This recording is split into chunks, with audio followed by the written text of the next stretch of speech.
Assalamualaikum warahmatullahi wabarakatuh.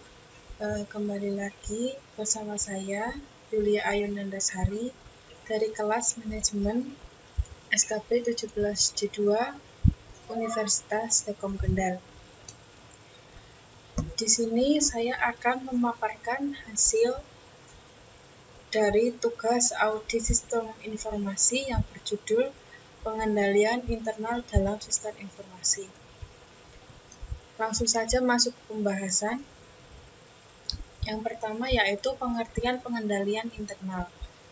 Pengendalian internal adalah pengendalian dalam suatu organisasi bertujuan untuk menjaga aset perusahaan, pemenuhan terhadap kebijakan dan prosedur, kehandalan dalam proses, dan operasi yang efisien. Yang selanjutnya, tujuan sistem pengendalian internal. Tujuan sistem pengendalian internal direncanakan atau dirancang dengan tujuan untuk A. Menjaga kekayaan organisasi, B. Mengecek ketelitian dan kehandalan data akuntansi, C. Mendorong efisiensi, D. Mendorong dipatuhinya kebijakan manajemen. Selanjutnya, penggolongan pengendalian internal. Penggolongan pengendalian internal dibagi menjadi dua golongan, yaitu General Controls atau pengendalian umum, didefinisikan sebagai sistem pengendalian internal komputer yang berlaku umum meliputi seluruh kegiatan komputerisasi sebuah organisasi secara menyeluruh. Artinya, ketentuan-ketentuan dalam pengendalian tersebut berlaku untuk seluruh kegiatan komputerisasi yang digunakan di perusahaan tersebut. Contoh pengendalian umum. Yang A. Pengendalian umum juga dapat diartikan sebagai pengendalian yang tidak terkait langsung ke suatu aplikasi tertentu. Misalnya, dalam contoh ATM di atas, ketentuan bahwa masuk ke ruang ATM tidak boleh memakai helm, adanya CCTV di ruang ATM, dan ketentuan adanya satpam di situ adalah dapat dikategorikan dengan pengendalian umum. Ketentuan-ketentuan tersebut tidak langsung dengan transaksi pengambilan uang di mesin ATM. Ruang lingkup pengendalian umum. Ruang lingkup yang termasuk dalam pengendalian umum atau pengendalian perspektif manajemen diantaranya adalah yang A. Pengendalian manajemen puncak atau top management controls. Yang B. Pengendalian manajemen pengembangan sistem atau information system management controls.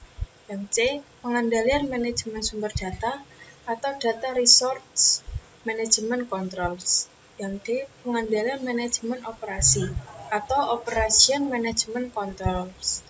Yang E. Pengendalian manajemen keamanan atau security administration management controls. Yang F. Pengendalian manajemen jaminan kualitas atau quality assurance management controls. Unsur pengendalian umum. Terdapat beberapa unsur dalam pengendalian umum, yaitu A. Pengendalian manajemen operasi atau operational management controls.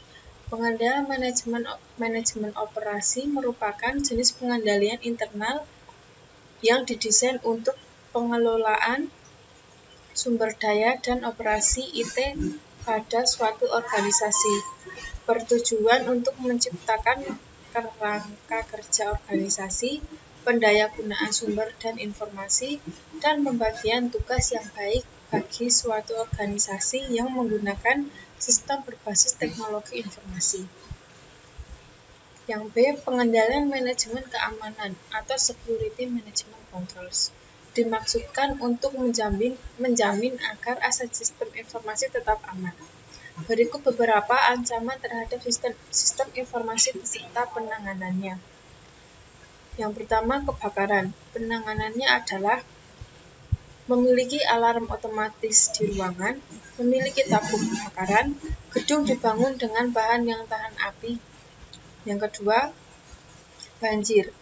Penanganannya adalah memiliki atap, dinding, dan lantai yang dibuat dari bahan yang tahan air. Berikut beberapa ancaman terhadap sistem informasi beserta penanganannya. Yang ketiga, perubahan tegangan sumber energi. Penanganannya adalah menggunakan stabilizer atau uninterruptible power supply atau UPS yang mampu mengatasi masalah yang terjadi. Yang keempat, polusi. Penanganannya adalah membuat situasi kantor bebas debu, tidak memperbolehkan membawa binatang peliharaan, serta melarang pegawai membawa atau meletakkan minuman di dekat peralatan komputer. Yang kelima, virus dan worm.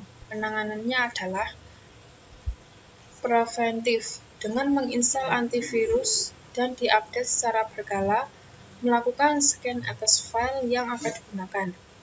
Detektif, melakukan scan secara rutin untuk mendeteksi adanya virus maupun worm. Korektif, memastikan backup data bebas virus dan worm. Pemakaian antivirus terhadap file yang terinfeksi.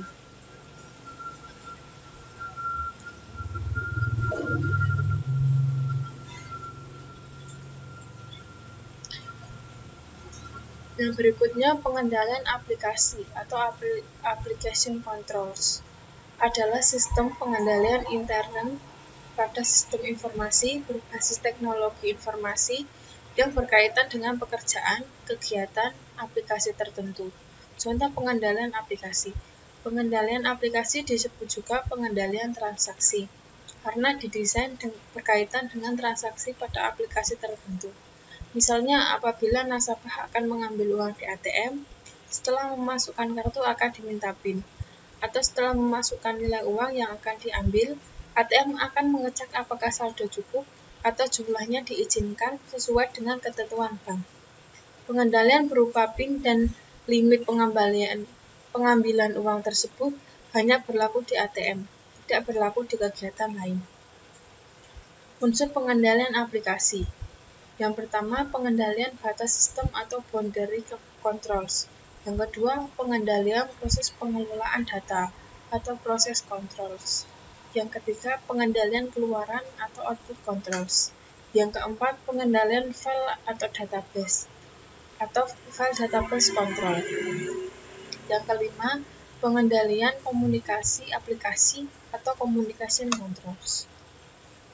Sifat pengendalian internal. Pengendalian internal digolongkan dengan preventive detection corrective. Preventive control yaitu pengendalian internal yang dirancang dengan maksud untuk mengurangi kemungkinan atau mencegah jangan sampai terjadi kesalahan maupun penyalahgunaan. Detection control yaitu pengendalian yang didesain dengan tujuan agar apabila data direkam atau dikonversi dari media sumber untuk ditransfer ke sistem komputer dapat dideteksi apabila terjadi kesalahan.